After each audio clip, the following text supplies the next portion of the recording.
먼저 오늘의 첫 번째 키워드는 파기환송인데요.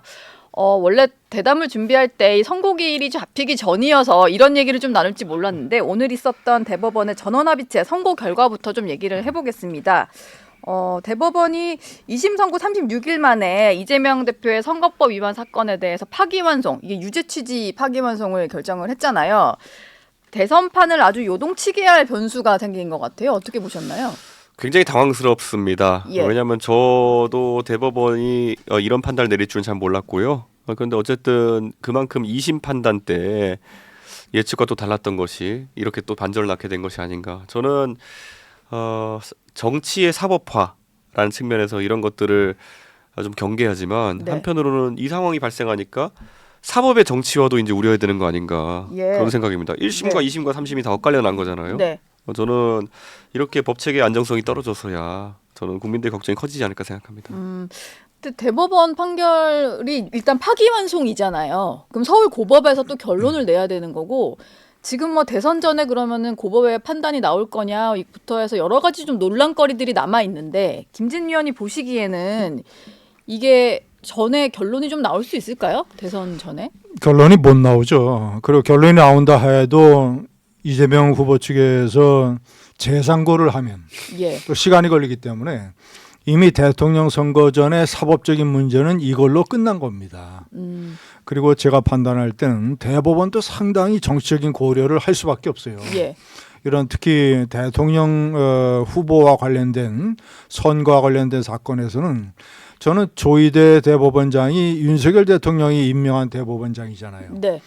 그래서 특히 633 원칙 6개월, 3개월, 3개월 안에 끝내야 된다라는 데에 어떤 상당한 이 압박감과 부담감과 책임감을 느끼는 상황이었고 그리고 특히 이제는 예. 사법부에서는 대법원이 파기환송으로 사실상 유죄를 거의 확정된 거거든요. 유죄를 확정했으니까 나머지는 정치판으로 돌린 겁니다. 선고로 공을 넘긴 거예요. 국민들의 선고로 나머지는 다 결정을 해라. 예. 그리고 이제 쉽게 얘기하면 이재명 후보와 관련된 대한민국의 미래를 선거에 맡긴 겁니다. 네. 대법원이 예. 상당히 정치적인 판단을 한 것이죠. 만약에 이번에 서둘러서 안 내렸다면 예. 뭐 어쨌거나 선거는 모르는 거니까 이재명 후보가 만약에 패배를 하면 네. 패배한 이후에 대법에서 또 이렇게 진행을 해서 유지하고 이런 식으로 하면 이거는 야당 탄압, 패자 탄압 예. 이런 식으로 정치적인 부담을 뒤집었을 가능성이 높거든요. 예. 그러니까 사법적으로 대통령 선거 이전에 우리는 할 일을 다 하고 턴다. 네. 나머지는 선거에 맡긴다라는 정책인 고려고 사법적인 판단에 따라서 이 후보가 그런 절차는 이미 다 끝났고 예. 이거는 네. 출마에는 아무런 상관이 없고 정치적으로 도움이 되느냐 안 되느냐 그것은 제가 판단할 때는 반반이죠. 지지층이 결집할 것이고 오히려 반대로 중도층에서는 이탈이 다소 있을 것이고 네. 반반이죠. 반반인 상황이다. 이준석 후보는 또 이런 글을 바로 올리셨더라고요. 네. 민주당이 즉각 후보를 교체해야 된다. 그리고 얘기를 하셨던 게 무죄 추정의 원칙이 더 이상은 좀 의미가 없다. 왜냐하면 이거는 유죄 취지로 파기환송이라서 유죄는 변함이 없는 거니까요. 그렇죠. 이게 예. 그 원심으로 내리게 되면요. 이게 그 법원조직법 8조에 사실 이 다시 하급심이 판단할 때는 상급심의 판단에 약간 종속되는 그런 결과가 있습니다. 예. 그렇기 때문에 다른 판단이 나올 수가 없어요. 한 1, 2% 정도의 사리에서 다른 판단이 나오는 경우가 있는데 네. 그거야말로 새로운 증거나 새로운 진술이 나왔을 경우에 가능한 것이고 이 사건이 워낙 오래 진행돼가지고 갑자기 새로운 증거가 현출될 가능성은 거의 없다.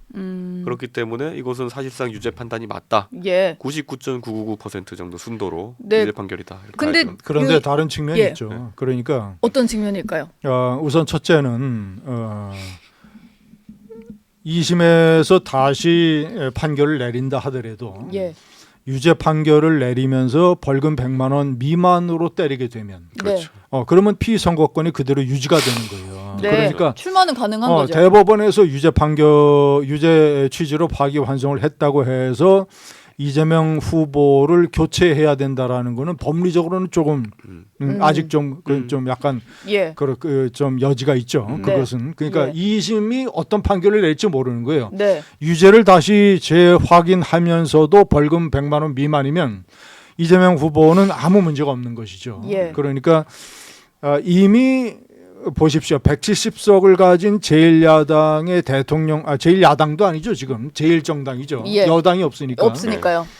제1정당의 대통령 후보를 그리고 여론조사에서 50% 가까이 받는 후보를 법원에서 지금 뭐 정치적으로 후보를 교체해야 된다 안 한다 이런 논란에 불을 붙이는 게 아니라 네. 제 생각은 아까도 말씀드렸다시피 법원의 할 일을 털어버리고 예. 선거에 다 넘겨버린 겁니다. 네. 선거에. 네. 그러니까 만약에 이재명 후보가 만약에 예. 대통령이 되면 네.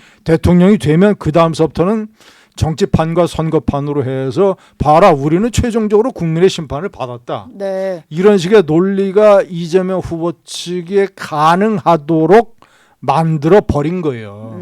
만약에 낙선을 하면 그걸로 이제 완전히 끝이고 예. 그런 현 상황이라고 판단됩니다. 예. 근데 이게 살펴보면요, 그 정치는 약간은 선거전이 가까워지면 기세 싸움이 있습니다. 근데 기세 싸움이 있어가지고 민주당 측에서 조금 주춤할 수밖에 없는 상황이 되었다. 네. 제가 이 판결이 나온 직후에 제가 먼저 말을 건 것도 아닌데 한 2명 정도 된 민주당 의원이 저한테 먼저 메신저로 연락이 오더라고요. 그래요? 네. 뭐라고 왔던가요? 야 이거 어떻게 되는 거냐 이렇게 오더라고요. 네. 그분들은 친명계는 아닌가 봐요. 제가 좀 예측하건데. 친명계로 알려진 분 하나 있습니다. 예. 네. 야, 이게 이거 지금 우리 당 어떻게 해야 되냐 뭐 이런 얘기일까요? 그 말이? 자신들의 어쨌든 당 내에서 의원들 단톡방이라는 건 뜨거워졌는데 네. 밖에서 보는 관점은 어쩌냐라는 걸 물어보는 거더라고요. 근데 제가 봤을 때는 예. 이게 사실 보수 진영에서 지금 뭔가 이슈화하고 아니면은 좀 목소리 내볼 만한 이슈가 없다가 네. 이번에 이게 등장함으로 인해 가지고 예. 한동안 굉장히 이것 때문에 기세 싸움에서는 보수 쪽이 기세를 올릴 것이다 예. 라는 이야기를 했고 마침 내일을 끝으로 해가지고 좀 긴 연휴에 들어갑니다. 그렇죠. 다음 그럼- 주 뭐 월화가 이제 그러면은 이게 무슨 이슈 박제 효과가 좀 있습니다. 아. 예, 이게 사실 평일 중에 이슈가 발생하는 그런 경향성이 예. 있는데 휴일 중에는 뭐 언론인들도 사실 새로운 이슈를 취재하거나 이러기 좀 어렵기 때문에 네. 그러면 마지막에 박제된 이슈로 이제 일주일이 거의 가는 겁니다. 오늘 뉴스까지 좀 주의 깊게 본 이후에 쉬고 오면 이제 이게 계속 가는 거군요. 휴일 연휴 기간 그러니까 동안에는. 오늘 이렇게 되고 내일 한덕수 권한대행의 출마 선언이 예상되어 있고 예. 그러면 이재명은 약간 한 단계 내상을 입고 그 한덕수 대행은 조금 이제 뭐 새로 출발하는 의미에서 예. 일정이 잡히고 그 다음에 요거 박제된 상태로 이제 한 4, 5일 가는 겁니다. 음. 그거를 저는 이제 아마 보수 진영에 있는 사람들 중에 일부가 노리지 않았을까라는 예. 생각을 하는데 네. 저는 그런데 뭐 별 영향이 있을까 싶긴 하거든요. 선거에는 별 영향이 없을 것 같으세요?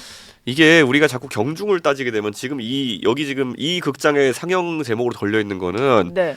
윤석열 통일의 계엄과 그다음에 탄핵이에요. 예. 근데 여기서 지금 선거법은 사실 이 사람이 흉악범인이 아니냐에 대한 문제는 아니거든요. 네. 예, 축구 경기할 때 룰을 어겼느냐 약간 이런 것에 대한 부분인데 이거로 계엄과 맞상대하겠다. 약간은 결이 안 맞고 격이 안 맞는 격이 있거든요. 예. 중요한 변수는 TV 토론이라고 봅니다. 이제 한동훈이냐 김문수냐 이쪽에서 후보가 정해질 거 아니에요. 네. 자, 그럼 이재명 후보하고 1대1로 토론을 하는데 그때 이제 새로운 어떤 이슈가 하나 새로 등장을 한 것이죠. 중요한 이슈가. 네. 이재명의 선거법 대법원의 사실상 유죄. 이거를 가지고 집중적으로 이제 국힘의 후보가 물고 늘어질 가능성이 있죠. 예. 그런데 제가 아까 반반이라고 얘기한 게 이재명 후보는 틀림없이 이렇게 받아칠 겁니다. 최종적으로 국민의 심판에 맡기자. 아까도 뭐 국민의 뜻 얘기를 많이 강조하더라고요. 벌써 그 딱 포맷이 이재명 대표 머릿속에서 그려진 거예요. 예. 그래서 최종적으로 국민의 선택에 맡기자 하면서 지지층 결집을 극도로 자극할 겁니다. 그런 이재명 후보를 제대로 논리적으로 그리고 감정적으로 국민의 후보가 공략하지 못하면 예. 중도층에서 이재명 표를 뺏어오는 것도 이 이슈 가지고는 크게 힘들 거예요. 네. 그래서 저는 변수가 TV 토론이다. 이렇게 TV 봅니다. 토론이다. 네. 지금 민주당에서는 뭐 특히 친명계에서는 대세에 지장이 없다. 방금 말씀하신 대로 대통령은 국민이 선출하는 거다. 대법원이 선출하는 게 아니다. 뭐 이런 얘기를 하고 있는데 이재명 후보가 워낙 좀 압도적인 득표율로 후보가 되긴 했잖아요. 근데 아까도 뭐 일부 의원들이 뭐 민주당 소속 의원들이 이준석 후보에게 연락을 한다라고 하는데 이게 고법의 결정이 언제 나올지 모르는 이런 상황에서 후보 교체 여론이 조금 내부적으로도 나올 여지는 없을까요? 이게 실제 후보 교체 가능성이 있고 이래서기보다는요. 예. 이게 대선이란 게 생각보다 치열해가지고 대선 경선에서 지금 2명의 후보가 또 있었잖아요. 민주당에도. 있었죠. 그래서 이분들 입장에서는 지금 부글부글 끓고 있을 겁니다. 그러면 알게 모르게 자꾸 그런 메시지가 밖에 나가게 되고 언론은 또 그런 심리를 잘 포착해가지고 네. 균열을 내려고 할 테니까 아마 앞으로 좀 며칠간은 익명 보도를 통해 가지고 그런 민주당 내에서 이슈가. 다른 의견들이 조금씩 보도로 나오지 않을까 생각합니다. 왜냐면은 저는 후보 교체론이 별로 안 나올 거라고 그래요? 봐요. 네. 우선 첫째는 법리적으로 2심이 유죄 선고를 한다 하더라도 100만 원 이상 때린다는 보장이 없거든요. 없지만 반대로는 또 있기도 있는 거잖아요. 그렇죠. 그런데 그 확정되지 않은 걸 가지고 현재 거의 90%로 득표율로 된 후보를 교체한다? 예. 아 이거는 논리가 안 맞죠. 법리가 안 선다. 뭐 예? 일단 당원들도 수긍하지는 못할 것 같고. 그래서 후보 교체론을 뭐 김동연 지사나 김교수 전 지사 측에서는 낼 엄두도 못 낼 것이고 예. 만약에 그거 뻥끗하다가는 김동연 지사는 다음번에 공천을 못 받을 겁니다. 네. 그래서 제가 그래서 제가 조용히 이제 익명 발언으로 나올 것이다라고 얘기한 거거든요. 아무래도 그렇죠. 내부에 이제 대놓고 말은 못해도 근데 좀 잠재되어 있는 그게 목소리가. 강할 수가 없어요. 네. 예. 법리상 그리고 일종의 지금 현재 야당 탄압이고 대법원의 선거 개입으로 몰아붙이기 때문에 네.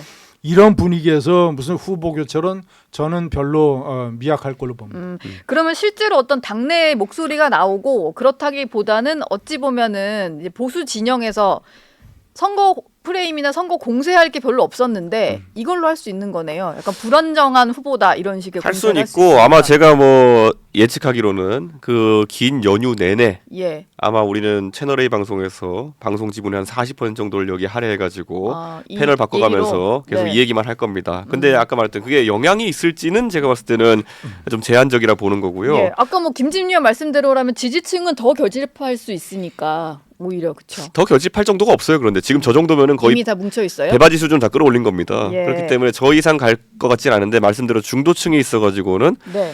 또 이런 사안을 놓고 진짜 저거 날 받아 놓은 거 아니야? 이렇게 인식하는 사람들이 늘어난다 그러면은 이슈거리가 되는 거죠. 예. 예. 민주당 쪽 투표율이 올라갈 가능성이 있죠.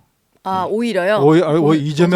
이재명의 민주당 쪽 투표율이 올라갈 가능성이 있다 이거예요. 예.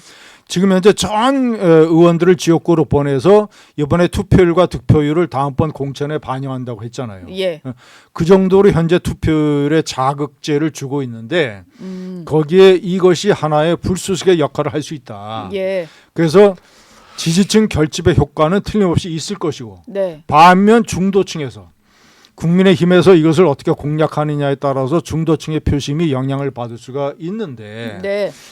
제가 만약에 국민의힘 후보라면 저는 이거 가지고 TV 토론에서 크게 물고 늘어지는 전략은 안 쓸 것 같아요. 차라리 네. 자 대법원에서 유죄 판결을 냈다. 그런데 시간과 절차상 고법에서 이것을 다시 확정할 수가 없다. 그러니까 이제 국민들이 대법원의 유죄 전과자 이재명 후보를 국민들이 심판을 해야 된다. 예. 라고 국민의힘도 똑같이 선거 심판 논리로 나가야지. 예. 이걸 다시 무슨 사법적인 뒷다리 잡고 하면 저는 큰 효과가 없을 걸로 봅니다. 저는 오히려. 지금 상황에서 국민의힘 입장에서는 네. 메시지가 정돈이 돼야 될 것 같아요. 그런데 우선 양당에서 이번에 처음 나온 메시지 보면요, 민주당은 굉장히 황당한 메시지 나왔습니다. 뭐가 나왔죠? 첫 번째 메시지가? 한 달 뒤에 두고 보자 뭐 이런 거 있잖아요. 아, 네네. 한 달 뒤는 선거를 의미하는 건데 당선되고 두고 보자 이거네요. 지금 이재명 대표가 원래 무슨 정치 보복 되게 세게 할 것 같은 사람처럼 인식되어 있는데 예. 그걸 좀 불식시키기 위해 가지고 뭐 보수 쪽의 인사들도 영입하고 그리고 또 나 그런 사람 아니에요 같은 이미지를 풍기려고 하잖아요. 근데 그 주변에 있는 사람들이 지금 풍기는 이미지는 이 법원 판단에 대해 가지고 논리적으로 반박하거나 아니면 이런 게 아니라 짧게 한 달 뒤에 두고 보자. 이건 복수의 의지가 강한 거거든요. 그러니까 이걸 보는 순간 자 대법원에서도 봤을 겁니다. 그 페이스북 메시지. 예. 어쭈 보복한다고?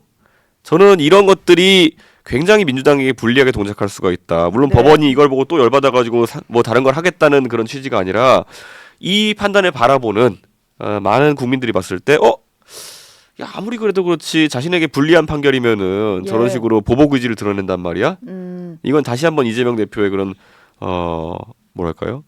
복수 네. 의지에 대한 논란이 있을 것 같습니다. 정치 보복을 할 것 같은 사람인데 본인이 안 할 거라고 얘기를 함에도 불구하고 오히려 주변 의원들의 반응 때문에 그게 더 부각이 됐다. 저는 할 것 같아요. 예. 네, 저는 이 일이 있기 전에도 안 한다고 하는 거 보니까 할 것 같아요. 예. 사실 그 말을 뭐 믿으면 안 된다는 의견이 더 많았으니까 뭐 다른 이름의 보복을 하겠죠. 이제 정치 보복이 아닌 다른 이름으로. 이미 정치 보복을 안 하겠다는 말을 안 하는 대통령 후보가 누가 있습니까? 예. 뭐 역사상 네. 전부 다 네. 윤석열 후보도 그랬고 예. 모든 후보가 정치 보복은 안 한다는 말을 네. 반드시 했죠. 예. 그런데 이미 이재명 후보는 하지만 이 내란죄 부분, 이 내란 행위에 관한 것은 철저하게 정리를 해야 된다라는 말을 네. 이미 다 꺼내놨잖아요. 예. 그러면 이제 내란 이거를 몰아치게 하면서 일단 검찰을 분리하겠다는 말도 일단 했었고 네. 그런 것들은 이미 다 뱉어놓은 말들이기 때문에 아마 진행이 될 겁니다. 그러니까 저는 적폐청산이라는 말이 예전에 나왔을 때도 문재인 정부 때요. 적폐가 뭡니까? 쌓여 있는 패단이잖아요. 네. 그러니까 박근혜 정부의 탄핵이 발생했는데 거기서 이제 과거 일들 싹 다 뒤져가지고 쌓여 있는 패단을 정리하겠다라는 거잖아요. 네. 이 명분 바탕으로 해서 보수진영 정리에 들어갔던 거고 예. 그때 그 도구로서 이제 윤석열 한동훈 검사가 열심히 일한 그때 건데 등장을 하신 분들. 그렇죠. 근데 지금 상황에서도 저는 이재명 대표와 민주당의 인식 중에 제일 골치 아프다 보는 게 뭐만 하면 내란 세력이래요. 예. 예. 내란 종식, 내란 척결 뭐 이런 거 하겠네요. 그러니까 내란은 굉장히 한정적이고 좁은 의미에서 저는 12월 3일 날 윤석열 대통령이 저지른 계엄 그리고 그것을 옹호하려고 하던 일단의 행위 예. 등을 포함해서 12월 14일 날 표결할 때쯤이면 끝났다 보거든요. 네. 대통령 내란 수개가 탄핵된 거예요. 탄핵돼서 직무 정지에 들어갔으면은 거기서 끝이라 보는데 민주당은 자꾸 개념을 확장시키려고 하죠. 예.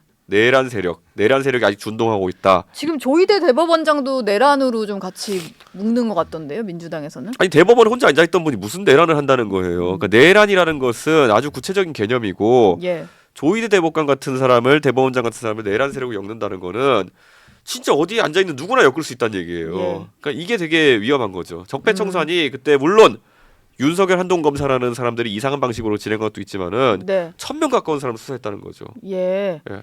이게 또 반복이 될 수 있다. 그렇죠. 저희가 파기환송 가지고 좀 얘기를 해봤는데 두 분께 좀 공통 질문으로 드리고 싶은 게요. 사실 보수 진영 입장에서는 이번 선거가 약간 좀 질 것 같은 느낌이 강한 선거였는데 오늘의 이 대법원 선거 결과 때문에 조금 보수 진영, 보수 지지층 사이에서도 느낌이 달라졌을 수 있을 것 같아요. 어떤 영향을 좀 줄 수 있을까요? 이것이 보수층 입장에서 중요한 득점이 될 것이라고 생각하는 사람들이 있겠죠. 예. 그러나 저는 현실적으로 그것은 별로 맞지 않다고 봅니다. 네. 조금 전에 제가 말씀드린 것처럼 첫째는 이재명 민주당 지지층의 결집의 가능성이 있어요. 예. 그리고 하여튼 두 번째는 이걸로 인해서 국민의힘의 후보나 국민의힘 자체가 선거 전략의 오판을 만약에 한다면 이것만 가지고 선거를 치르려고 한다면 이것에 너무 무게중심을 두면 네. 제가 판단할 때는 이 문제는 뭐 크게 그렇게 영향을 주지 않을 걸로 봅니다. 네. 중요한 건 이제 문제는 더 이제 주제가 조금 넘어갔으니까 예. 제가 말씀을 드리면 이제는 중요한 것은 이제 앞으로 선거판의 중요한 변수 한덕수 대행이 이미 출마를 선언을 했으니까 예. 자 이제 근데 그거는 저희 세 번째 키워드였는데 세 번째 키워드 이번 네. 두 번째는 네. 그 두 번째 거 띄우고 말씀을 이어갈까요? 그러면? 아니 두 번째의 그 아까 핵심 주제를 예. 정리하면 어떤 겁니까? 두 번째 핵심 주제는 젊은 보수 주자여가지고 저희가 이준석 후보 중심으로 좀 얘기를 해볼까 했는데 지금 그러면 그 얘기부터 해요? 네. 아니면 이 말을 마무리해 먼저 주시고 하시죠. 넘어가도 될 것 같습니다. 예. 예. 그러면 자연스럽게 어떻게 예. 아까 한덕수 출마로 예. 넘어가요? 예. 네, 이렇게 말씀을 좀 해주시고 해도 제가 돼요? 키워드를 넘길게요. 어차피 이제 이준석 대표의 예. 행보와도 예. 예. 밀접한 관련이 있는 거니까 예. 더군다나 네. 오늘 한덕수 대행이 출마를 사실상 선언했으니까 예. 저는 이렇게 봅니다. 대선판이라는 게 항상 몇 번 요동을 쳐요. 네. 자, 이제 오늘 이재명 대법 선고라고 하는 요동이 한번 나왔죠. 이제 두 번째 요동은 제가 봤을 때는 김문수냐 한동훈이냐. 예. 이것이 중요한 두 번째 요동이고 네. 세 번째는 일단은 우리 이준석 대표가 가세하는 그 빅텐트는 저는 시간상 매우 뒤로 밀릴 걸로 봅니다. 그 빅텐트는 네. 여러 가지 이제 복잡한 문제도 있고 우리 이준석 대표의 입장도 있는 것이고 네. 다만 한덕수 대행 문제는 일단 한덕수 대행 자체가 시간이 없어요. 그렇죠. 대행 자체가 네. 일단 내일 출마 선언해서 뭐 내일서부터는 이제 여의도의 캠프 사무실로 출마를 하지만 네. 제가 판단할 때는 한덕수 대행의 지지율은 지금이 상한가입니다. 아, 가장 고점인가요? 가장 고점이에요. 네. 이제 고점이고 한덕수 대행이 뭔가 지지율을 더 끌어올릴 만한 어떤 이벤트나 네. 예를 들어서 당장 TV 토론도 없고 예. 이벤트나 뭐 이런 것들이 지금 예정이 안 돼 있어요. 네. 시간상. 예. 그리고 어떤 이 캠프라는 게 굉장히 왁작지껄하고 네. 외부에서 사람도 확 모이고 후보 자체가 팍팍 말을 질러서 뭔가 판을 이렇게 휘어잡아야 되고 하는데 한덕수 대행이 과연 그런 정치력이 있느냐도 저는 퀘션 마크고 예. 그리고 당장 내일 모레 한동훈이냐 김문수냐 정해집니다. 네. 근데 만약에 여러 가지 변수가 있잖아요. 그날 최종 득표율이 다 발표됩니다. 그렇죠. 1차 때 4명 때 얼마였는지도 다 발표가 돼요. 네. 그러면 만약에 우리가 이제 시나리오를 여러 가지 생각을 해보면 한동훈 후보가 괄목할 만한 지지율로 격차로 김문수 후보를 제치고 만약에 치고 나온다. 네. 치고 나온다고 하면 일종의 한동훈 바람이 시작이 되는 거예요. 예. 한동훈 바람은 탄핵 반대, 네. 탄핵 찬성. 탄핵 찬성, 개헌 반대. 탄핵 찬성 개헌 반대로 예. 해서 이제 탄핵 선거에서 이재명 후보하고 탄핵 문제는 입장이 같아져 버리잖아요. 예. 그런데 탄핵 정권의 2인자인 한덕수 총리는 대행은 점점 입지가 많이 줄어들 거 아니에요. 네. 입지가 어려워지고 예. 아까 말씀드린 정치력, 돈, 사람들의 문제 이런 네. 것들로 인해서 그래서 그럴 경우에는 한덕수 총리가 지금 현재 나는 상한가다. 상한가다. 네. 그러면 어떤 가능성이 있냐면 예. 만약에 한동훈이 되면 네. 만약에 그게 가장 중요한 지금 돌풍적 변수인데 예. 만약에 되면 거꾸로 김문수가 되면 단일화 속도가 빨라지겠죠. 예. 김문수 후보 자체가 버선발로 쫓아가서 하겠다는 뜻으로 지금 얘기하고 있으니까 예. 반면에 제가 생각하는 돌풍적 변수는 한동훈 그때의 결과가 나와서 만약에 한동훈 후보가 되고 한동훈이 그때서부터 치고 올라가면 네. 시간은 한동훈 편이다. 아, 시간은 한 대결의 시간은 예. 한동훈 편이다. 네. 그러면 한덕수 후보가 단일화도 못하고 시간 끌기에 걸려서 제풀에 한동훈 후보 지지하고 사퇴할 수도 있어요. 네. 그럴 가능성도 있고. 그리고 저는 이제 뭐 이준석 대표가 이제 길게 얘기하시겠습니다만은 네. 이 대표의 입장을 제가 이제 내재적으로 분석을 해보면 네. 네. 내재적으로 분석을 해보면 예. 최대한 단일화 문제에서는 시간을 끌 거예요. 네. 우리 이준석 대표는. 네. 그리고 만약에 그럴 가능성이 없다고 생각하는 사람들도 많지만 만약에 한동훈 후보 같은 바람이 불어가지고 만약에 처음에 이재명 후보한테 한 20% 뒤지는 걸로 시작을 했다가 네. 한 5%까지 선거를 대선 투표용지 인쇄 직전까지 이 직전까지 만약에 5% 차이 정도로 만약에 따라붙었다. 네. 한덕수 후보가 제풀에 지쳐서 지지 선언하고 막 사퇴하고 예. 이러면서 국힘 쪽에 이제 반 이재명 세력이 모이면서 하면 네. 그때쯤 가서 나는 이준석 대표가 뭔가 결정할 가능성이 있다고 봐요. 제일 중요한 거는 네. 이 대표는 내가 단일화에 가담했을 때 어느 쪽에 가담했을 때 그 사람이 될 가능성이 있어야 나는 가담할 걸로 봐요. 그렇죠. 뭐 어. 그냥 3년 전에 안철수처럼 3년 전에 안철수처럼 내가 윤석열의 손을 잡았을 때 윤석열이 집권을 하고 그러면 내가 그 정권에서 핵심적인 지분을 얻을 수 있다라고 판단했을 때 네. 안철수처럼 이준석 대표가 던질 가능성이 있는 거지. 예. 단일화를 가담할 가능성이 있지 않은 그렇지 않고 뭐 한 10% 뒤져 있다. 만약에 네. 그럼 이것이 안 된다 그러면 이준석 대표 입장에서는 왜 그런 일을 하겠습니까? 자기가 현재 가지고 있는 예. 뭐 5%든 그때 네. 가서 몇 퍼센트가 될지 모르지만 예. 뭐 맥시멈 10%라고 칩시다. 네. 예. 왜 그렇게 치세요? 더 쳐주셔야 되는 거 말이에요. 아니에요? 예. 자, 아니 최근에 나오는 이제 여론조사만 보면 삼자 대결의 여론조사만 보면 네. 아직까지는 10%가 안 넘고 있잖아요. 응? 자, 넘는 것도 있습니다. 뭐 아, 오늘 일부- 나온 거를 하나 저희가 정리해서 띄워드려야 될 것 같아요. 그래요. 근데 저희- 어쨌거나 예. 어쨌거나 제가 이제 예. 곧 이 대표가 말씀하겠지만 네. 저의 분석은 그래요. 예. 예, 그래서 이준석 대표의 단일화 참여 가능성은 대단히 유동적이다. 네.